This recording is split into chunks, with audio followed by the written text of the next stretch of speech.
तो चैप्टर का नाम है रिटायरमेंट ऑफ ए पार्टनर, ठीक है। तो इसके अंदर देखो हमने क्या क्या बातें पढ़ी थी। सबसे पहले हमने पढ़ा था कि रिटायरमेंट का मतलब है कि एक पार्टनर हमें छोड़कर चला जाएगा। तो जब पार्टनर हमें छोड़कर चला जाता है तो हम उसको भी कहते हैं रिकॉन्स्टिट्यूशन ऑफ पार्टनरशिप फर्म। अब इसका मतलब है, रिटायरमेंट का मतलब है कि ये partner ceases to be a partner of the firm, यानी कि एक पार्टनर अब पार्टनर नहीं है, बस सिंपल।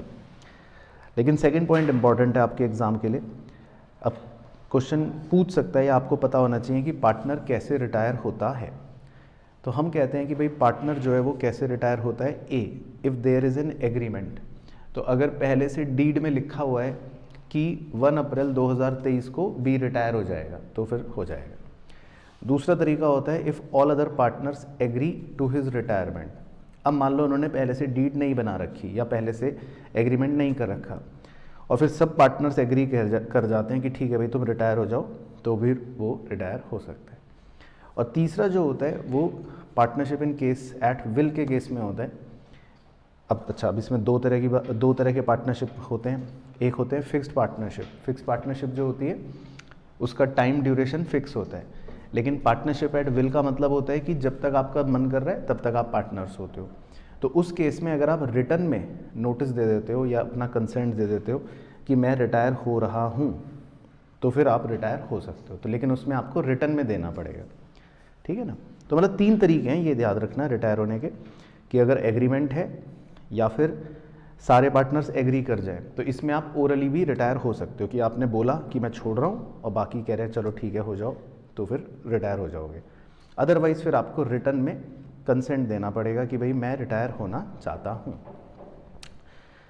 अच्छा, अब एक और इसमें मज़ेदार पॉइंट था कि जो रिटायर हो जाता है पार्टनर, ठीक है, तो उसकी लायबिलिटी कब तक चलती रहती है। ये एक बड़ा इंटरेस्टिंग पॉइंट है। तो उसकी लायबिलिटी बताओ कब तक चलती रहेगी, जब तक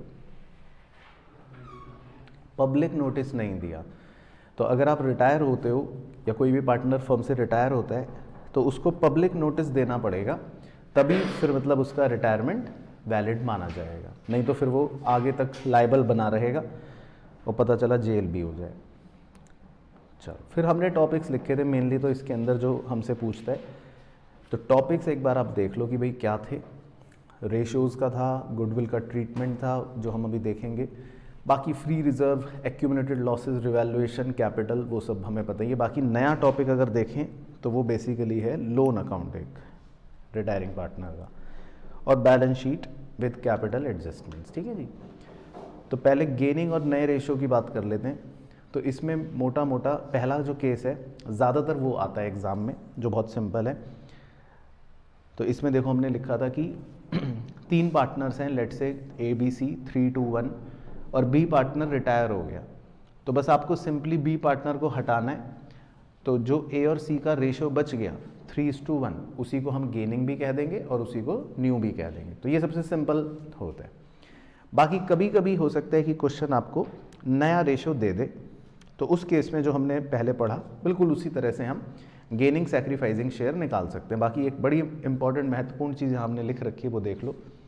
अगर आप old share minus new share करते हो तो पॉजिटिव वाले को सैक्रिफाइस कहेंगे, नेगेटिव वाले को गेन कहेंगे। लेकिन अगर आप new share minus old share करते हो तो पॉजिटिव वाले को गेन कहेंगे और नेगेटिव वाले को सैक्रिफाइस कहेंगे। तो आप दोनों में से किसी से भी निकाल सकते हो, आंसर सेम ही आता है वैसे तो। अच्छा जी, उसके बाद नए रेशियो निकालने के हमने कुछ क्वेश्चंस करे थे। ये सब क्वेश्चन यहाँ पर छोटे मोटे से हैं, आसान से हैं।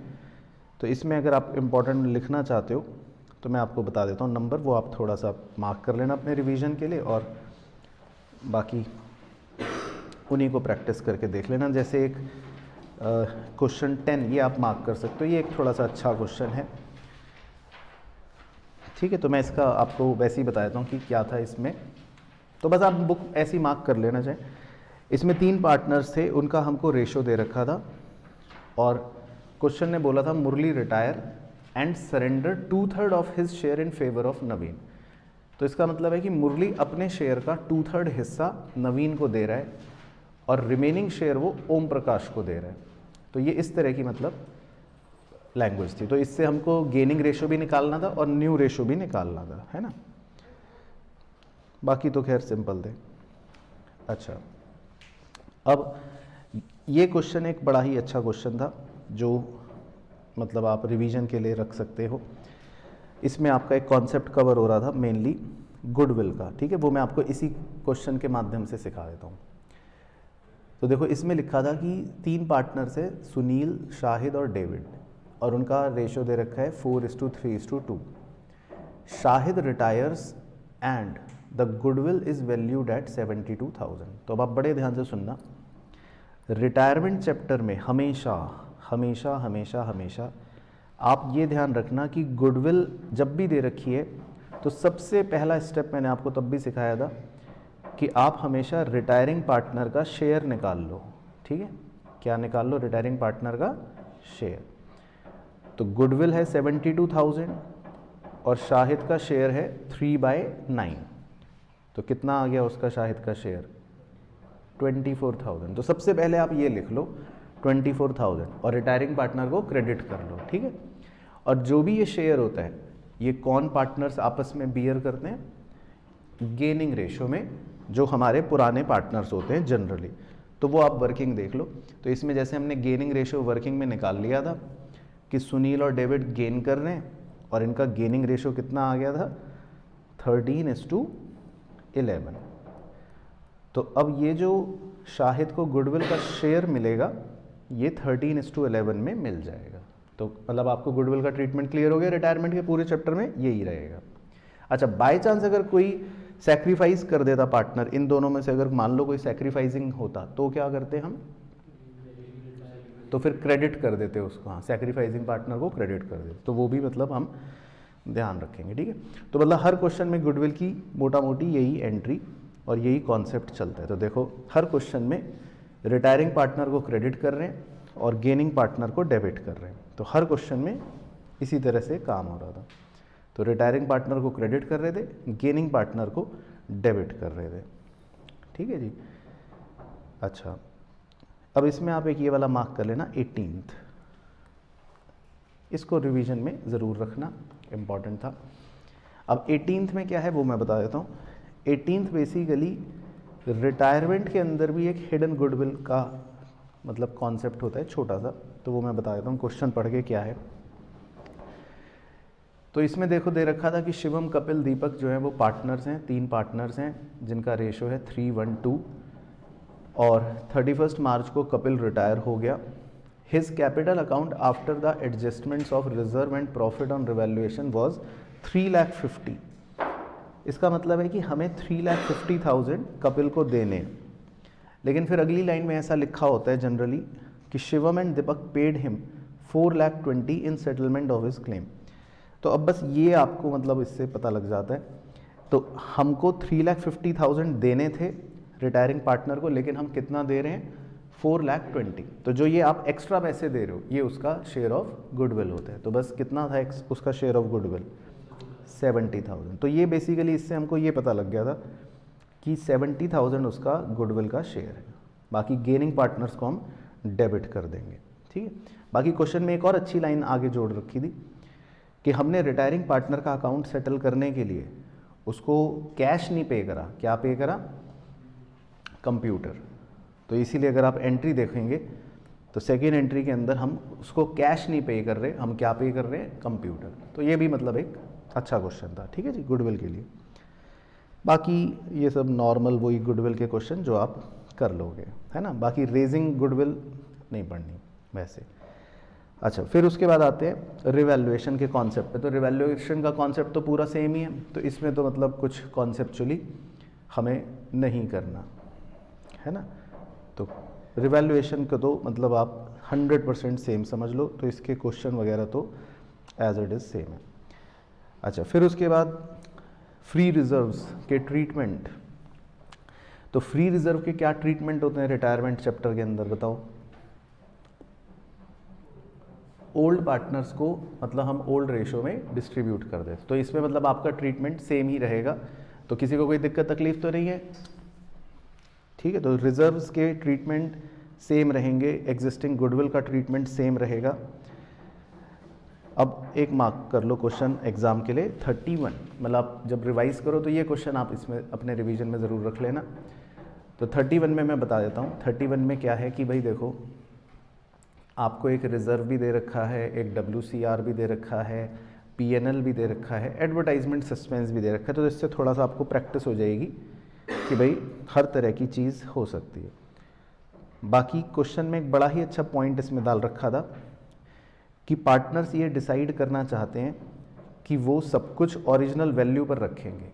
इसका मतलब वो इन सब चीज़ों को डिस्ट्रीब्यूट नहीं करना चाहते। तो ये बेसिकली आपका चेंज इन PSR चैप्टर का कॉन्सेप्ट है। तो जब पार्टनर्स चेंज नहीं करना चाहते किसी भी चीज़ को, तो हम क्या करते थे? गेनिंग टू सैक्रिफाइसिंग करते थे। तो इस क्वेश्चन में आपको बेसिकली वो काम करना है। तो ये देखो इसकी वर्किंग। तो हमने पहले गेनिंग और सैक्रिफाइसिंग पार्टनर्स निकाल लिए, फिर हमने नेट अमाउंट निकाल लिया, चॉकलेट्स को जोड़ दिया, कूड़े को माइनस कर दिया, और फिर हमने एंट्री कर दी गेनिंग टू सैक्रिफाइसिंग। तो समझ गए, मतलब ये एक रिटायरमेंट के अंदर चेंज इन PSR का कॉन्सेप्ट लगवाने वाला क्वेश्चन उसका दे रखा था। फिर आते हैं जी amount due to retiring partner पर। इस पर भी चर्चा कर लेते हैं छोटी सी। तो मान लेते हैं C पार्टनर रिटायर हो रहा है। तो C पार्टनर रिटायर हो जाएगा जब, तो आप उसका कैपिटल अकाउंट बनाओगे नॉर्मली, लेकिन जो उसका बैलेंस बचेगा उस बैलेंस को बताओ क्या करना है? बताओ सर। तो नीचे देख लो डब्बा। उस बैलेंस को या तो आप पे करते हो, अगर पे कर दिया तो आपको लिखना है टू कैश या बैंक, और अगर आप पे नहीं करते, मतलब मान लो क्वेश्चन साइलेंट है, पे नहीं करते, तो फिर हम उस बैलेंस को कहाँ ट्रांसफ़र कर देते हैं? लोन अकाउंट में। तो फिर हम मान लेते हैं कि हमने उससे लोन लिया है, लोन अकाउंट में ट्रांसफ़र कर देंगे, ठीक है ना। तो ये मतलब रिटायरिंग पार्टनर के बैलेंस की कहानी है। उसके बाद फिर हमने कुछ नॉर्मल क्वेश्चंस करे थे, सब सिंपल हैं। और उसके बाद एग्ज़ाम के लिए आप 37 को मार्क कर सकते हो, ये एक अच्छा क्वेश्चन है रिवीजन में। 37 के अंदर मतलब एक कॉम्प्रिहेंसिव बैलेंस शीट दे रखी है, और इसके अंदर कॉम्प्रिहेंसिव आपको कुछ एडजस्टमेंट के पॉइंट्स दे रखे हैं, है ना।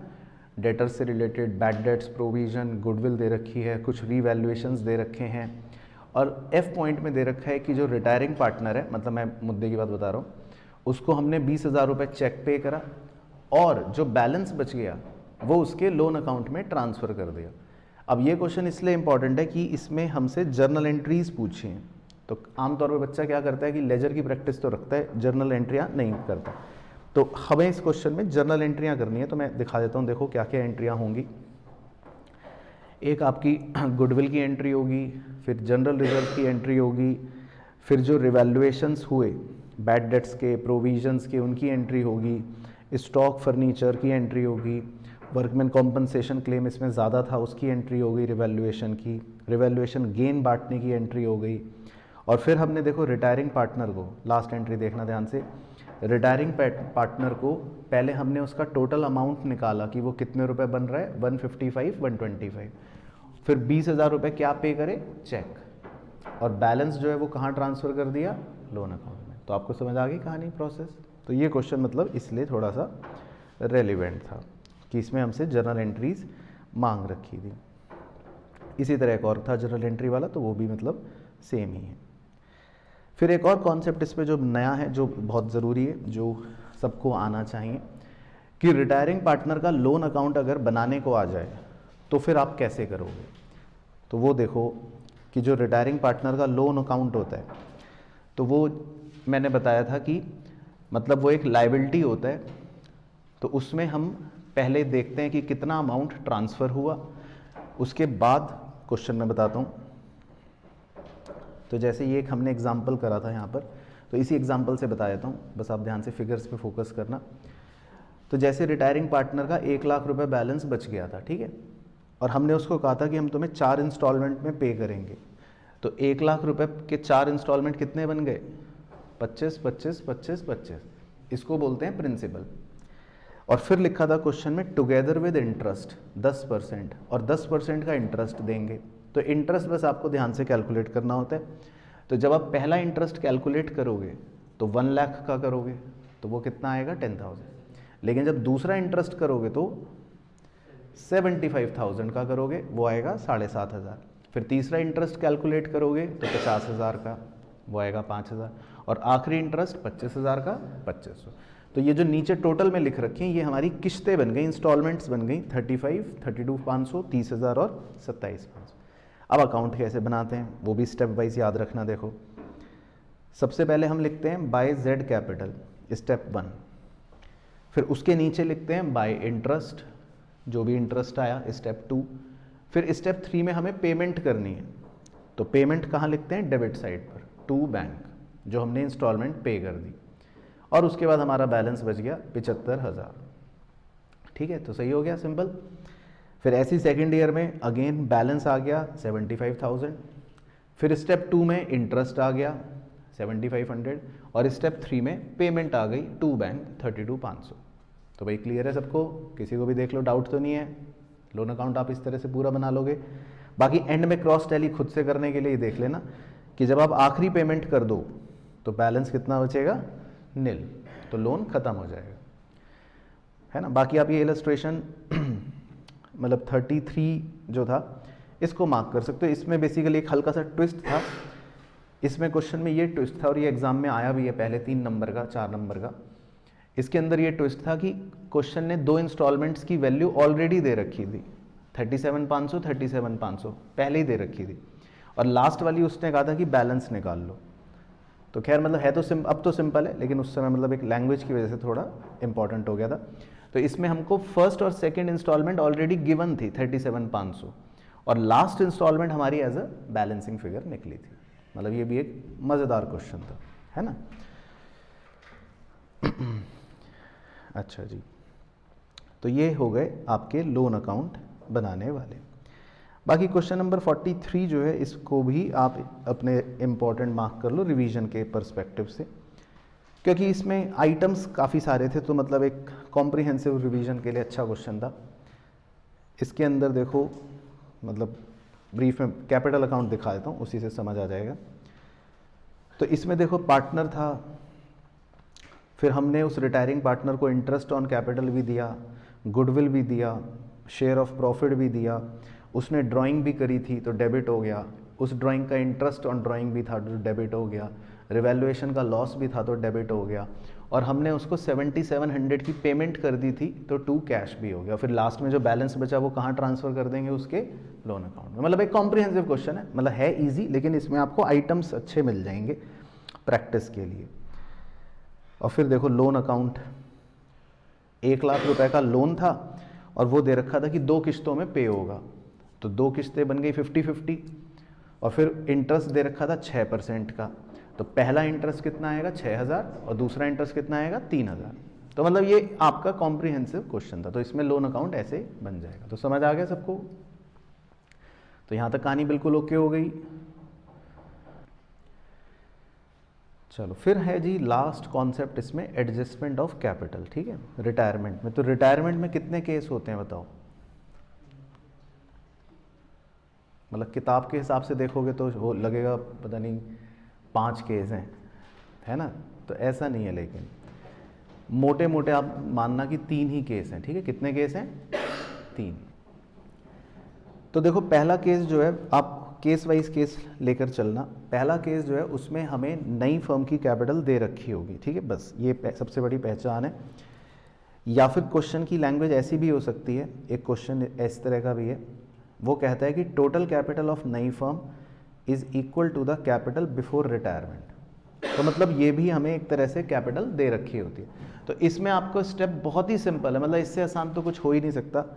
आपको टोटल कैपिटल जब दे रखी है तो आप सीधा पहले स्टेप में क्या कर दोगे, उसको नए रेशो में डिवाइड कर दोगे, सिंपल। ठीक है, और फिर उसको लिख दोगे टू बैलेंस CD, और जो भी बैलेंस बचेगा, चाहे इधर बचे चाहे उधर बचे, उसको क्या लिख दोगे, टू या तो कैश या करंट अकाउंट।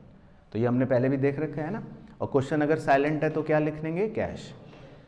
अच्छा, फिर करंट अकाउंट अगर बचता था वो कहानी भी बता दो, तो उसको क्या करना है, करंट अकाउंट अगर बचेगा तो बैलेंस शीट में नीचे फिसल के आ जाएगा, बस। तो ये तो बहुत ही सिंपल केस है। ठीक है, दूसरा केस और तीसरा थोड़े इंपॉर्टेंट ज़्यादा हैं मेरे हिसाब से, क्योंकि इसमें टोटल कैपिटल मतलब दे नहीं रखी होती है आपको, है ना। टोटल कैपिटल नॉट गिवन, कभी भी नहीं देगा। लेकिन इसमें वो ऐसी लैंग्वेज लिख देता है कि जो एग्जिस्टिंग पार्टनर्स हैं वो अपने कैपिटल्स को एडजस्ट करना चाहते हैं नए रेशियो में, बस ऐसी लाइन लिखी होगी। तो इसमें फिर आपको एक स्टेप आपका बढ़ जाएगा, आपको टोटल कैपिटल अब खुद निकालनी है। तो वो कैसे निकालोगे, देखो टोटल कैपिटल खुद जो रिमेनिंग पार्टनर्स हैं उनके कैपिटल्स को जोड़ लेंगे, मतलब एडजस्टेड कैपिटल्स को जोड़ लेंगे। तो समझ आ गया मेंटली कि स्टेप 1 में क्या हो रहा है कि जो रिमेनिंग पार्टनर्स बचे होंगे उनके आप बैलेंसेस को ऐड कर लेना, तो आपको टोटल कैपिटल मिल जाएगी। उसके बाद के स्टेप सेम, फिर उसको नए रेशियो में डिवाइड कर देंगे और जो भी बैलेंस बचेगा उसको कैश या करंट अकाउंट में एडजस्ट कर लेंगे, है ना। तो मतलब ये आपका हो गया केस 2। तो केस 1 का जैसे एक क्वेश्चन आप मार्क कर लो अपने रिवीजन के लिए, 47 है ना, बुक का क्वेश्चन है। तो मैं आपको इसका वो लाइन दिखा देता हूँ, देखो डी पॉइंट पढ़ना बस जो हमारे मुद्दे का है। तो जैसे केस 1 की पहचान ये होती है कि ऐसा लिखा होगा डी पॉइंट की तरह कि एक्स और जेड ने डिसाइड करा है कि total capital of the firm is 1,20,000, है ना। तो बस देखो, तो इससे पता चल गया कि फर्म की टोटल कैपिटल दे रखी है, तो फिर आपका कौन सा केस हो जाएगा 1। बस बाकी सॉल्यूशन में ऐसे दिखा देता हूँ। तो कैपिटल अकाउंट में देखो हम 1,20,000 को नए रेशियो में डिवाइड कर देंगे, तो x का आएगा 90 और z का कितना आ जाएगा 30। और देखो दोनों के जो बैलेंस बच रहे हैं उधर दिख रहे हैं क्रेडिट साइड पर 600 रुपये और 200 रुपये, उसको क्या लिख दिया बाय कैश। बस तो ये एडजस्टमेंट हो गई, ठीक है ना। तो ये केस 1 में आपको टोटल कैपिटल देखो ऐसे गिवन होती है। अच्छा, उसके बाद केस 2 का देखो एक मार्क कर लो 48। इसमें केस 2 कवर होगा, उसकी लैंग्वेज भी दिखा देता हूँ। 48 क्वेश्चन के अंदर देखो ये वाली लाइन पढ़ो, सिक्स्थ पॉइंट पढ़ो कि Amit and Balan decided to adjust their capital in proportion of profit sharing ratio by opening current account. अब इसमें भी लिखा तो यही है कि अमित और बलान अपने कैपिटल अकाउंट को एडजस्ट कर रहे हैं, लेकिन नई कैपिटल नहीं दे रखी। तो अब देखो इसके स्टेप्स दिखाता हूँ। इसमें पहला स्टेप क्या होगा, तब तक सोच के बताओ क्या था पहला स्टेप। हाँ, जो उनके कैपिटल बच रहे हैं उसे ऐड कर लेंगे। तो देखो हमने वर्किंग में यही कर रखा है। ए और बी के क्या बैलेंस बच रहे थे, 42,100 और 37,900, मतलब जो भी बच रहे थे, तो इन दोनों को हमने ऐड कर लिया। तो ये हमारे पास क्या आ गई टोटल कैपिटल। उसके बाद के स्टेप सेम होंगे। अब इस टोटल कैपिटल को किस रेशियो में डिवाइड कर देंगे, न्यू रेशियो में। तो ये बन जाएगी टू बैलेंस सी डी। तो दिखा देता हूँ, देखो तो अब हम उनकी कैपिटल 48 और 32 लिखेंगे। देखो कैपिटल अकाउंट में ये देखो 48 और 32, और फिर जो भी बैलेंस बचा देखो ब्लू कलर में, उसको क्या लिख दिया करंट अकाउंट, और वो नीचे फिसल के चले जाएंगे। तो समझ आ गया स्टेप। केस 1 केस 2 बिल्कुल ओके हो गया। फिर केस 3 और देख लो, वो सबसे चटपटा है एग्जाम के लिए। उसमें कहानी होगी बहुत डरावनी सी। तो कहानी डरावनी है लेकिन स्टेप रट के जाना घर से। कहानी ऐसी होगी कि रिटायरिंग पार्टनर के बारे में लिखा होगा कि हम उसे कैश पे कर रहे हैं, और लिखा हो ये भी होगा कि by the amount brought in by remaining partners in such a manner to make their capitals proportionate. तो इस तरह की स्टोरी होगी, है ना। तो उसके स्टेप्स थोड़े से आपको मैं दिखा देता हूँ कि क्या होंगे। उसमें आपको स्टेप जो करना है, इस बार देखो टोटल कैपिटल जब हम निकालेंगे तो बड़े ध्यान से स्टेप्स पे गौर फरमाना। तब हमें कंबाइंड एडजस्टेड कैपिटल्स तो लेनी है ही है रिमेनिंग पार्टनर्स की, है ना। जो आप केस 2 में करते हो उतना तो करना ही करना है, और साथ ही साथ आपको प्लस करना है amount payable to retiring partner. मतलब एक हल्का सा ये ट्विस्ट हो जाएगा कि आपको क्या ऐड करना है, amount payable to retiring partner. और उसके अंदर भी एक और कहानी बन सकती है। कभी कभी क्वेश्चन इस तरह की लाइन ऐड कर देता है कि पार्टनर्स वांट कि भाई उनका एक रिक्वायर्ड बैंक बैलेंस बचा रहे, या पार्टनर्स वांट उनका एक रिक्वायर्ड कैश बैलेंस बचा रहे। तो उस केस में आपको ये येलो वाले स्टेप और प्लस माइनस करने पड़ते हैं कि जो भी वो रिक्वायर्ड कैश बैलेंस हमसे चाहता है उसे हम ऐड करके रखें, और जो एग्जिस्टिंग कैश बैलेंस है उसे हम माइनस करके रखें, है ना। तो ये आपको दोनों क्वेश्चन में बता दूंगा जिसमें ये सब बातें लगेंगी, लेकिन इसमें आपको टोटल कैपिटल थोड़ा इस तरह से निकालना पड़ेगा, ठीक है, ध्यानपूर्वक। बाकी 2 स्टेप सेम है नीचे के। स्टेप 2 सेम है, नए रेशियो में बांट देंगे टोटल कैपिटल को, और स्टेप 3 भी सेम है कि भाई एडजस्ट करना है बैलेंस थ्रू कैश अकाउंट, है ना। तो देखो केस 3 में बस क्या ट्विस्ट है कि टोटल कैपिटल का जो फॉर्मूला है एक बार अपने माइंड में चला लो, क्या है, combined capital of remaining partner. तो इतना तो केस 2 वाला ही हो गया, बस आपको एक नई चीज क्या और ऐड करनी है, amount payable to retiring partner. बस बाकी येलो वाला तब करना है जब क्वेश्चन कहेगा, तो वो मैं भी आपको दिखा दूंगा कि क्या है। चलो जी, तो एक तो आप मार्क कर लो 52 अपने एग्जाम के रिवीजन के लिए, बस 52 कर लोगे। तो इससे मैं आपको दिखाता हूँ, 4th पॉइंट पढ़ना। देखो बस मुद्दे की बात करेंगे डिस्कस। 4th पॉइंट में लिखा है कि y is paid amount brought by x and z so as to make their capital proportionate to their new profit sharing ratio. तो देखो केस 3 की पहचान बताता हूँ। रिटायरिंग पार्टनर के बारे में लिखा होगा कि हमने उसको पे कर दिया, तो लिखा है देखो y इज पेड, और फिर ये ब्रॉट बाय ऐसे शब्द लिखे होंगे कि मतलब पैसा कौन लाया, तो amount brought by x and z so as to make their capitals proportionate. तो ये 2-3 कीवर्ड्स आप बस मार्क करके रखो, कैपिटल प्रोपोर्शनेट होगा, ब्रॉट बाय होगा, तो बस समझ जाना है केस 3 है। रिटायरमेंट के केस 3 की ये पहचान है, ठीक है। अब देखो स्टेप्स, ठीक है मीत भाई, देख लेना अब ध्यान से। तो अब देखो इसके स्टेप्स का ट्विस्ट क्या था जो सिखाया था। अब इसके स्टेप्स जो थे वो ऐसे ही बताया था, अब तो हमने सॉल्व कर रखा है, लेकिन कि भाई जैसे मान लो जो भी बैलेंस बच रहा है x का, तो x का हमारा बैलेंस जो बच रहा था वो बच रहा था, अब मेरे पास एग्जैक्टली फिगर्स नहीं है, लेकिन x का बैलेंस बच रहा था 40,500 मान लो, ठीक है। या इधर ऐसे सॉल्व कर देता हूँ, तो x का मान लो बैलेंस बच रहा था, कुछ भी बच रहा था, ऐसे ही लिख रहा हूँ, मुझे याद नहीं है इसमें क्या था, और z जो है उसका भी बैलेंस कुछ बच रहा था, ठीक है। तो हमने उन दोनों के बैलेंस जो भी बच रहे थे वो लिखे, और साथ ही साथ हमें एक चीज और जोड़नी थी, क्या, जो y को अमाउंट पेबल है, यानी कि जो हमें y को पैसा पे करना है ना, जैसे यहाँ पर खाते में अगर देखें तो हमने देखो y को कितने रुपए पे करे हैं, y को 133,500, तो हमें ये भी ऐड करे होंगे हमने, तो हमने x का बैलेंस, z का बैलेंस और y को जो पे करना है वो तीनों को ऐड करा, तो इसको क्या बोलेंगे, टोटल कैपिटल। तो इन तीनों को जोड़कर हम क्या बोलेंगे, टोटल कैपिटल। तो बात समझ आई आपको कि इस केस 3 में टोटल कैपिटल कैसे निकलेगी। तो हमें x का बैलेंस भी जो बच रहा होगा, भाई जो भी बच रहा होगा उस समय, अब तो हमने क्वेश्चन सॉल्व कर रखा है, लेकिन जो भी बच रहा होगा, और प्लस z का बैलेंस जो भी बच रहा होगा, और प्लस जो y को पे करना है 133,500, इन तीनों को जोड़ा होगा, तब मेरी टोटल कैपिटल आई होगी, जो आई होगी 367,500।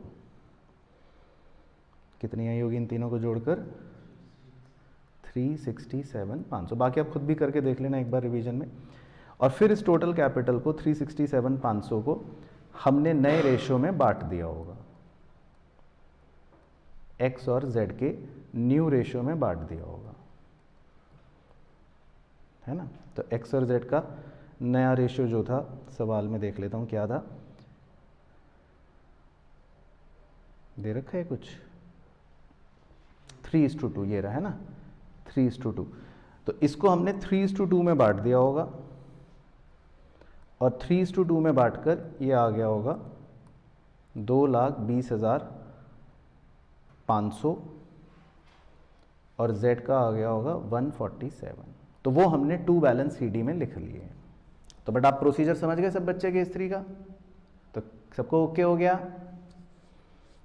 चलो अच्छा, इसी तरह देखो 54, अब 54 भी आप मार्क कर लो,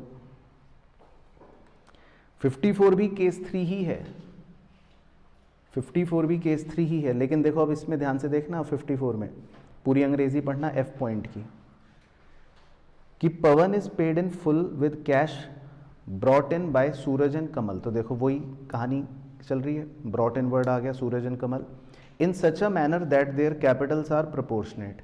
तो इतनी इंग्लिश तो केस 3 की बन गई ना। अब आगे वो बॉक्स देखना, जब आपको क्लास में करवाया था इसीलिए बॉक्स बनवाया था, कैश इन हैंड रिमेन्स 10,000। इसका मतलब ये क्या चाहते हैं कि इनके पास कैश कितना बचा रहे, 10,000। ठीक है, तो अब इस बार देखो टोटल कैपिटल का आपको स्टेप दिखाऊंगा। इस बार टोटल कैपिटल का पता है स्टेप कौन सा लगेगा, एक बार दिखा के आता हूँ और ध्यान से ऑब्जर्व करना। इस बार टोटल कैपिटल निकालते समय देखो मैं क्या क्या जोड़ूंगा, पहली माइंड क्लियर रखो।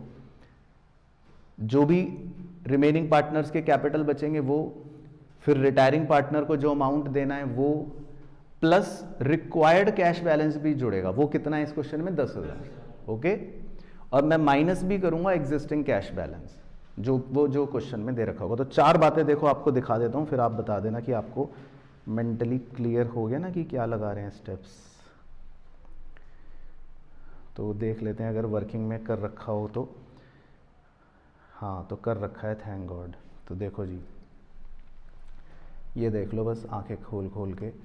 टोटल कैपिटल में combined adjusted capital of old partners है ना, तो एक्स और जेड के जो भी बैलेंस बच रहे थे उस समय हमने वो जोड़ लिया, plus amount payable to retiring partner को हमें 48,200 देना था, वो भी जोड़ लिया, प्लस डिजायर्ड कैश बैलेंस ये क्वेश्चन ने दे रखा था तो इसलिए जोड़ लिया 10,000, और एग्जिस्टिंग कैश बैलेंस जो है वो हमें बैलेंस शीट में देखो पहले से दे रखा होगा कि भाई हमारे पास पहले से कैश कितना है एग्जिस्टिंग, 18,000, तो वो माइनस कर दिया। तो अब आप देख लो कि भाई आप संतुष्ट हो गए, तो हमारी टोटल कैपिटल आ जाएगी इन चारों को सॉल्व करके 1,04,600। बस फिर नए रेशो में बांट के फिर तो स्टेप सेम ही रहेंगे। तो क्लियर हो गया जी, सबको समझ आया पूरा खेल? चलो बहुत बढ़िया जी, बहुत बढ़िया। बाकी इसमें एक लास्ट कॉन्सेप्ट है कि भाई retirement of partner during the year. ठीक है, तो ये वैसे मतलब कोई कॉन्सेप्ट नहीं है, ये बताओ क्या है, आप बताओ। चलो, ये बेसिकली जो डेथ चैप्टर है ये वही है, क्योंकि डेथ चैप्टर में क्या होता है कि पार्टनर अचानक से साल के बीच में हमें छोड़कर चला जाता है। तो रिटायरमेंट अगर साल के बीच में हो गई तो आप एग्जाम पे उसमें वाइटनर लगा के लिख देना कि ये डेथ का क्वेश्चन है। मतलब आप सॉल्व कैसे कर लेना उस क्वेश्चन को कि डेथ का क्वेश्चन कर रहे हैं। ठीक है, तो वो तो जब हम डेथ का रिवीजन करेंगे तो आप समझ जाओगे। तो retirement of a partner during the year मतलब इज इक्वल टू एक डेथ का क्वेश्चन हम सॉल्व कर रहे हैं। तो इसका कॉन्सेप्ट 100% बिल्कुल वही सेम है जो हमने डेथ में कर रखा होता है, 100%। तो आप इसको अलग से यहाँ मत पढ़ना, आप इसको डेथ के चैप्टर में ही डाल दो कि हम वहीं पढ़ लेंगे, है ना। तो और कुछ नहीं है। तो इसमें बस एक ही क्वेश्चन 57 है, तो आप चाहे मार्क कर लो अपने रिवीजन के लिए। तो it is as good as death only, तो ये डेथ का ही क्वेश्चन है। बाकी आपको अगर डेथ का याद हो तो मैं हल्का सा दिखा देता हूँ। इसमें क्या होता है भाई, एक आदमी बीच में छोड़ के चला जाता है तो हमें क्या निकालना पड़ता है, उसका शेयर ऑफ प्रॉफिट। तो जैसे इसमें वो 6 महीने बाद छोड़कर चला गया, तो बस हमें क्या निकालना है उस आदमी का, 6 महीने का प्रॉफिट निकालना है ना। तो ये मतलब उसमें कहानी होती है। बाकी अगर रेशियो चेंज नहीं हुआ तो P&L सस्पेंस, और अगर रेशियो चेंज हो गया तो गेनिंग पार्टनर्स, है ना। तो वो कॉन्सेप्ट डेथ का वैसे सेम ही रहेगा। ठीक है, तो ओके हो गई कहानी। चलो बहुत बढ़िया।